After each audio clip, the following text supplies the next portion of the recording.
అందరికీ నమస్తే. నేను మీ Venkatesh Koppula. Welcome to our channel.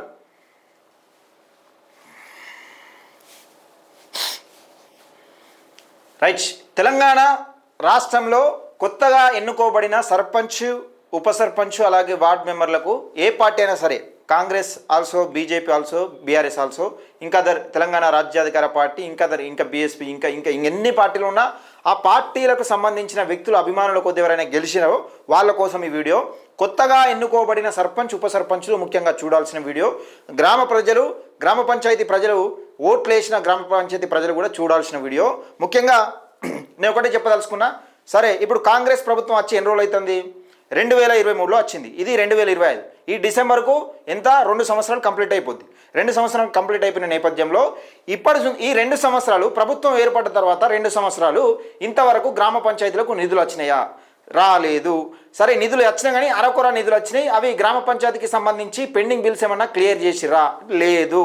దాదాపుగా తెలంగాణ రాష్ట్రంలో 750 కోట్లు మాజీ సర్పంచ్ల పెండింగ్ బిల్స్ ఉన్నాయి. మరి ఎందుకు ఇవ్వలేదు? ఈ రాష్ట్ర సర్కార్ దగ్గర నిజంగానే గ్రామ పంచాయతీకి సంబంధించిన మాజీ సర్పంచ్ల పెండింగ్ బిల్స్ ఇచ్చాని నిధులుంటే ఈ మాజీ సర్పంచ్ల పెండింగ్ బిల్స్ ఇవ్వలేదు. ఎవరి పుణ్యం మరి ఇది? సరే, ఇప్పుడు కాంగ్రెస్ పార్టీ అంటే బీఆర్ఎస్ హయాంలో చేసినాయి కాబట్టి కాంగ్రెస్ పార్టీ ఇవ్వలేదు అనుకుందాం. మరి బీఆర్ఎస్ పార్టీ ఎందుకు ఇవ్వలేదు? సర్పంచులను బిచ్చగాలను చూసినట్టు పార్టీలు తమ ఎదుగుదల కోసం, పార్టీలు తమ అధికారం కోసం సర్పంచ్ క్యాడర్ను వాడుకుంటున్నాయి తప్పితే సర్పంచుల కుటుంబాలు బాగుండాలి, సర్పంచుల పిల్లలు బాగుండాలి, లేకపోతే సర్పంచులు పిల్లల పుస్తలతాళ్ళు అలా భార్య మీద పుస్తలతాళ్ళు అమ్ముకోకుండా పనిచేయాలని ఏ గవర్నమెంట్ ఆశించిందా? ఏ గవర్నమెంట్ కూడా ఆశించలేదు. ఎందుకు చెప్తున్న మాట అంటే, తెలంగాణ రాష్ట్రంలో 9.5 సంవత్సరాలు పరిపాలించిన బీఆర్ఎస్ పార్టీ తనకు రావాల్సిన సర్పంచ్ పెండింగ్ బిల్లులను ఇవ్వకుండా మభ్యపెట్టి, ఎవరు మాజీ సర్పంచ్లకు ఇవ్వాల్సిన పెండింగ్ బిల్స్ను మభ్యపెట్టి గవర్నమెంట్ స్థాపించడం కోసం, అంటే మా ప్రభుత్వం మళ్ళీ రావాలనే ఉద్దేశం కొద్దీ మేము వచ్చిన తర్వాత ఇస్తామంటే ఇక్కడ బీఆర్ఎస్ పార్టీ పైన అప్పటికే వ్యతిరేకత పెరిగింది. ఆ బీఆర్ఎస్ పార్టీకి ఉన్న వ్యతిరేకతను మొత్తం తుక్కు చేసి అంత కాంగ్రెస్ పార్టీకి అధికారం కట్టిరు. కాంగ్రెస్ పార్టీ ఏదో తులం బంగారం ఇస్తుందనో లేకపోతే ఫ్రీగా బస్సులో దింపుతానో ఇంకే ఇస్తారని కాదు. బీఆర్ఎస్ పార్టీ పైన ఫుల్ వ్యతిరేకత వచ్చింది. ఎమ్మెల్యేలు చేసిన పనికి, ఘనకార్యానికి వీళ్ళు దండుకున్న 100 కోట్లకు, కేసీఆర్ కుటుంబం సంపాదించిన లక్షల కోట్లకు వ్యతిరేకత పెరిగి ప్రజల మీద వ్యతిరేకత పెరిగింది. ఇక్కడ సర్పంచ్లు ఏదో కోట్లకు ఎదిగి పడగలెత్తి 2-3 బిల్డింగ్లు కట్టి లేకపోతే కోట్లకు పడగలెత్తింది అని ఇక్కడ వ్యతిరేకత కాదు. సర్పంచ్ల బతుకులు ఆగం చేసింది బీఆర్ఎస్ పార్టీ మొట్టమొదటిగా. సరే, బీఆర్ఎస్ పార్టీ అంటే మీకు అభిమానం ఉండొచ్చు, నేను తప్పు పట్టట్లేదు.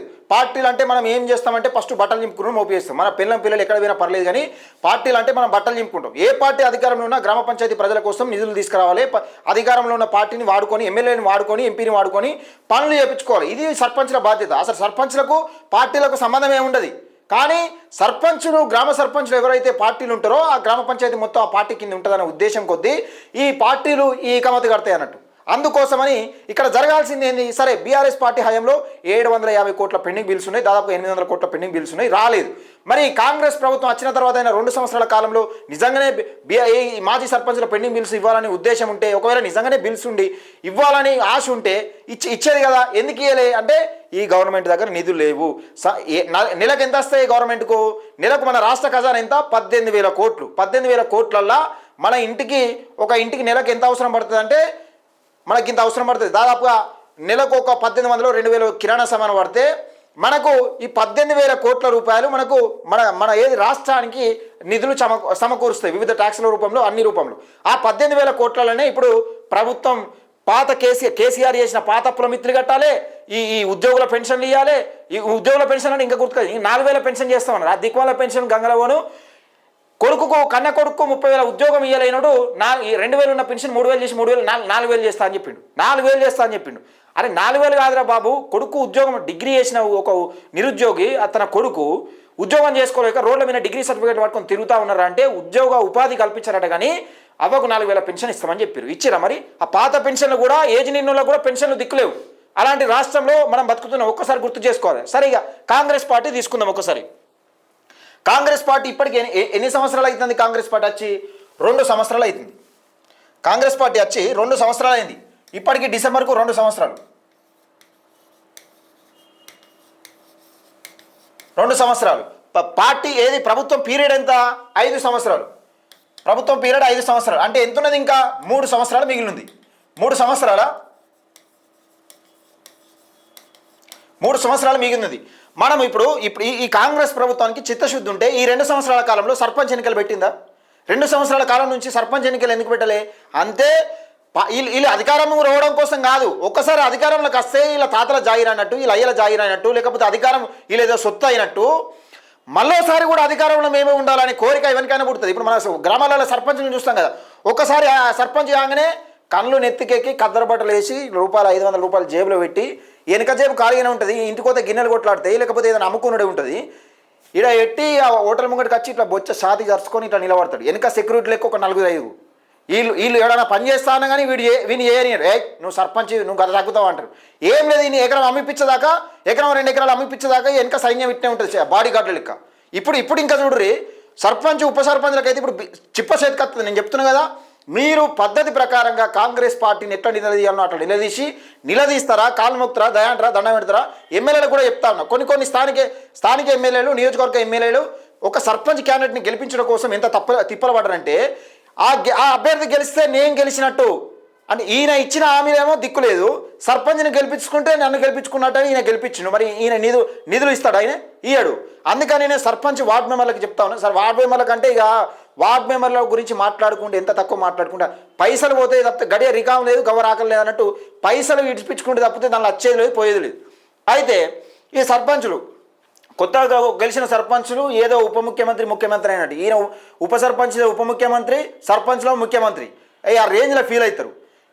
ఇలా గ్రామ పంచాయతీకి వచ్చే నిధులు ఎంత, నెలకి ఎంత వస్తాయి, మరి ఎంత మిగులుతాయి, 5 సంవత్సరాల కాలంలో మనం ఎంత సంపాదించగలుగుతాం అని కనీసం అవగాహన లేకుండా కొన్ని గ్రామ పంచాయతీలలో 20 కోట్లు 30 కోట్లు ఇట్లా కోట్లు పెట్టి గెలిచారు. కోట్లే అంటే ప్రెస్టేజ్ పోయి ఎట్లా అయిపోయింది గ్రామ పంచాయతీ ఎలక్షన్స్ అంటే. గ్రామ పంచాయతీ ఎలక్షన్లు అంటేనే వేల గొర్రెలు విన్నట్టు కొన్నాక నీకు ఎక్కడి నుంచి వస్తాయి? ఇక కాంగ్రెస్ పార్టీ తీసుకుందాం, ఎమ్మెల్యేలు ఇచ్చిన హామీలకే, ప్రభుత్వం ఇచ్చిన హామీలకే పైసలు దిక్కులేక వస్తూ ఉన్నది కాంగ్రెస్ ప్రభుత్వం. ఇప్పుడు ఈ సర్పంచులను ఎందుకు వాడుకుంటుంది నేను చెప్తా. అయితే 3 సంవత్సరాల కాలం అయిపోయిందా, ఇంకా 3 సంవత్సరాలు మిగిలి ఉందా? లాస్ట్ 1 ఇయర్ ఎలక్షన్ల బిజీలో ఉంటుందా? లాస్ట్ 1 ఇయర్, ఒక సంవత్సరం, చివరి సంవత్సరం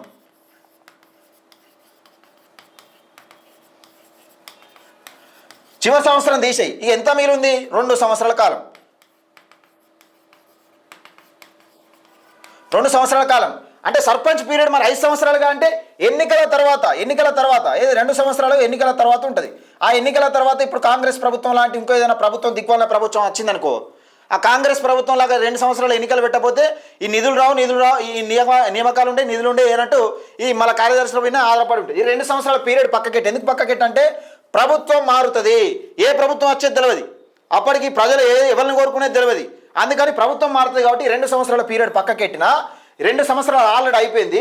ఇంకా 3 సంవత్సరాల సంవత్సరం చివరి ఎలక్షన్ల కోసం ఈ సర్పంచ్ను వాడుకొని గీక్తా ఉంటారు. ఇట్లా ఏది మన సోరకాయ పెట్టి మన పొట్టు గీక్తామా అట్లా గీక్తారు. పార్టీ కోసం పనిచేయాలి,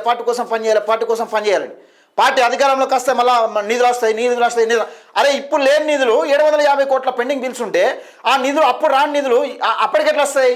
ఒక్కసారి ఆలోచన చేసుకోవాలి. అందుకని నేను ఒకటే చెప్తున్నా, ఈ 2 సంవత్సరాలే, ఈ 2 సంవత్సరాల కాలంలో మధ్యలో ఉన్న మిగిలిన 2 సంవత్సరాల కాలంలో మున్సిపల్ ఎన్నికలు, మున్సిపల్ ఎన్నికలు ఉంటాయి, ఈ మేయర్ని ఎన్నుకోవడం ఉంటుంది, మళ్ళీ జెడ్పీటీసీ ఎంపీటీసీ ఎన్నికలు, ఇవి ఎప్పుడు పెడతారో తెలియదు, దీనికి ఎంత పెడతారో తెలియదు. ఈ 2 సంవత్సరాల కాలం నుంచి ఎంత టైం దొబ్బుతుందో తెలియదు, ఎంత టైం అవుతుందో తెలియదు, ఎంత టైం కేటాయిస్తారో తెలియదు. మీరు సర్పంచ్ల బతుకులు మొత్తం ఆగమైపోతాయి. అందుకని నేను ఒక్కటే చెప్తున్నా, ఈ 2 సంవత్సరాల కాలంలో మీ గ్రామ పంచాయతీకి ఎన్ని నిధులు కావాలి, మీరు ఏ పార్టీ అయినా, పార్టీతో సంబంధమే లేదు అసలు సర్పంచ్లకు. మా పార్టీ అయితేనే నిధులు ఇస్తాం, మీ పార్టీ అయితేనే నిధులు ఇస్తామని ఏ ఎమ్మెల్యేని అన్నాననుకో, అక్కడ ధర్నా అయ్యారు, నడి రోడ్డు వినుకో ధర్నా అయ్యారు. నిజంగా నీ గ్రామ పంచాయతీ డెవలప్ కావాలని ఉంటే, నీ నియోజకవర్గంలో గ్రామ పంచాయతీ డెవలప్ కావాలని ఉంటే సర్పంచ్ అనేది ఓట్లు మీ పార్టీ ఓట్లు వేస్తే గెలవరు, మీ పార్టీ కార్యకర్తలు వేస్తే గెలవరు, ప్రజల ఓట్లు వేస్తే గెలుస్తారు. మీరు కూడా సర్పంచ్ కూడా ఇప్పుడు ఎమ్మెల్యేలు అయిన వాళ్ళు కూడా నీ పార్టీకి సంబంధించిన కార్యకర్తలే ఓట్లేస్తే గెలవలేను. అన్ని పార్టీలకు ప్రజల తీర్పు మేరకు ప్రజలు మార్పు ఎన్నుకున్నారు కాబట్టి నువ్వు గెలిచినావు. అది గుర్తుపెట్టుకోలే కాంగ్రెస్ ఎమ్మెల్యేలు. అది ఈ 2 సంవత్సరాల పీరియడ్ కాలంలో దయచేసి నేను ఒకటే చెప్తున్నా, కొత్తగా సర్పంచ్ ఉప సర్పంచ్ అయినా ఎవరైతే ఉంటారో, మీరు సర్పంచ్ అయినా ఉప సర్పంచ్ అయినా ఏ పార్టీ అయినా సంబంధం లేదు. సర్పంచ్ ఓ పార్టీ ఉండి ఉప సర్పంచ్ ఓ పార్టీ ఉన్నా మీ ఇద్దరి మధ్యలో అండర్స్టాండింగ్ ఉంటే మిమ్మల్ని ఎవడు ఏం చేయలేడు. ఆ పార్టీలకు వస్తేనే అభివృద్ధి జరుగుతుంది అంటే గల్ల పట్టుకొని నిలదీరి. ఎందుకు అభివృద్ధి చేయవు? ఈ ఎమ్మెల్యేలు ఇచ్చిన హామీలకు దిక్కులేదు, కానీ ఈ ఉప సర్పంచ్ల పార్టీలు కావన్నట్టు వీళ్ళకు ఎమ్మెల్యేలు. అది ఈ 2 సంవత్సరాల కాలంలో మీరు పేరుకు పెద్దరిక అనుకోకుండా ఉన్నది అమ్ముకోకుండా దయచేసి మీ గ్రామ పంచాయతీ ప్రజల కోసం మీ గ్రామ పంచాయతీకి రావాల్సిన నిధుల కోసం ఎమ్మెల్యే ఇంకేమైనా పెట్టించాలనుకుంటే ఎమ్మెల్యే దయా దండమను లేకపోతే బతులాడురి కాదు కూడదు అనుకుంటే నడి రోడ్డు వెనక వచ్చి ధర్రయ్యి. అంతేగాని మనం కద్దరు బట్టలు వేసుకొని వచ్చి షాతి ఇట్లా జరుచుకొని సాయ హోటల్ ముంగట నిలబడి ఇట్లా సాయాలు తాగి పెద్ద ఎత్తున డాంపికారు కొడుతున్నంటే ఇక్కడ 500 ఇక్కడనే ఉంటుంది, పర్సు మొత్తం ఖాళీ అవుతుంది, ఇంట్లో భార్య పిల్లల పుస్తకాలు తాడు అమ్ముకున్నాడు అవుతుంది. ఎందుకంటే సర్పంచ్ అంటే కొన్ని ప్రెస్టేజ్ కోతారు. అయ్యే నువ్వు సర్పంచ్ వారా, నువ్వు ఈ పని చేస్తావారా అంటాడు. ఆ పని చేయనీయడు, ఇంకో పని కొనియడు. సర్పంచ్ అంటే ఊరివిన ఉక్కే తిరగడానికే ఉన్నట్టు కొందరు చేస్తూ ఉంటారు. దయచేసి మీ వెనుక తిరిగేటోళ్ళ మాట కూడా వినద్దు. నేను ఒకటే చెప్తున్నా ఏంటంటే మీ వెనుక తిరిగేటోళ్ళ మాట వినద్దు, మీ వెంట ఎవరిని దింపుకోవద్దు. సర్పంచ్ కానీ ఉప సర్పంచ్ కానీ మీ పని మీరు చేసుకోండి. మిమ్మల్ని ఎందుకు గెలిపించుకున్నారు ప్రజలు? గ్రామ పంచాయతీ సేవ కోసం గెలిపించుకున్నారు, గ్రామానికి రావాల్సిన నిధుల కోసం గెలిపించుకున్నారు, గ్రామ పంచాయతీ డెవలప్మెంట్ కోసం గెలిపించుకున్నారు. మీ గ్రామానికి రావాల్సిన ఏదైనా పాత రోడ్లు కానీ ఇంకేమైనా డెవలప్ చేయాలంటే దానికోసం గెలిపించుకున్నారు. అంతేగాని ఈ 10 మందిని వేసుకొని తింపుకొని ఆగమై మీ బతుకులాగం చేసి ఇంకేమైనా భూమి జాగాలు అమ్మాయి సంపాదించినవి ఉంటే అమ్ముకోవద్దు. దయచేసి మీకు దండం పెట్టి చెప్తా ఉన్నా, ఒకటే ముచ్చట చెప్తా ఉన్నా. సింపుల్గా కాంగ్రెస్ ప్రభుత్వం 2 సంవత్సరాలే ఉండబోతా ఉన్నది. ఇది మాత్రం వాస్తవం. లాస్ట్ 1 ఇయర్ వాళ్ళ ఎలక్షన్ల కోసం వాడుకుంటారు. ఎలక్షన్ల కోసం ప్రజలు కూడా పిచ్చోలేం కాదు. ఒకసారి ఓటేసినానికి మళ్ళొకసారి ఓటెత్తలేరు. కేసీఆర్ అంటే 2 సార్లు వచ్చింది కావచ్చు, కానీ ఈ కాంగ్రెస్ ప్రభుత్వం వచ్చే దాఖలాలు కూడా కనబడతలేవు. ఎందుకంటే రేవంత్ రెడ్డి నాతానే ఏం లేదు, జేబులలో మొత్తం చేయబెట్టి చూపెడుతున్నాడు. అది ఒకటి గుర్తుపెట్టుకోవాలి. దయచేసి మిత్రులారా, సర్పంచ్గా పోటీ చేసిన బీసీ ఎస్సీ ఎస్టీ మైనార్టీ సోదరులారా, ఎవరైనా కానీ పేరుకు ప్రెస్టేజ్ పోయి ఇంటికాడ ఉన్న ఆస్తులు అమ్మనాన్న సంపాదించిన ఆస్తులు కానీ లేకపోతే భార్య పిల్లలు ఏమైనా బంగారం కుదబెట్టినాయి కానీ అమ్ముకోవద్దు. ఎందుకు చెప్తున్న మాట అంటే సర్పంచులలో ఏమి రాదు. ఈ మాజీ సర్పంచులను అడగండి, ఎంత పెండింగ్ బిల్స్ ఉన్నాయి అడగండి. 750 కోట్ల పెండింగ్ బిల్స్ ఉన్నాయి. దయచేసి పేరుకు ఏదో ప్రెస్టేజ్ పోయి పేగులు దింపుకోకండి. అప్పుల పాలవుతారు, ఆగమవుతారు, జీవితాలు ఆగమవుతారు, మళ్ళా దూరానికి అవుతుంది పని ఒకట. దయచేసి నేను చెప్తా ఉన్నా, ఒకటే పేరుకు పోయి ప్రెస్టేజ్ పోయి పేగులు దింపుకోవద్దు. ఎందుకంటే పేగులు దింపుకుంటే మన కాళ్ళ మీద పడుతుంది, మన పని అవుతుంది. అందుకని ఎమ్మెల్యేలతో గౌరవంగా చేయించుకోండి. లేకపోతే కాదు కూడదనుకుంటే ఏమైనా మీకు పార్టీ మారాలని బాగా ఇబ్బంది పెడితే ఆ నియోజకవర్గానికి సంబంధించిన ఎమ్మెల్యే ఏమేమి హామీలు ఇచ్చిండు, మీ ఊరికి ఏం హామీలు ఇచ్చిండు అనేది నిలదీసి రోడ్డు మీద అడగండి. దయచేసి వీడియోని ఎక్కువ మందికి షేర్ చేసే ప్రయత్నం చేయండి, లైక్ చేయండి, మన ఛానల్ని సబ్స్క్రైబ్ చేసుకోండి.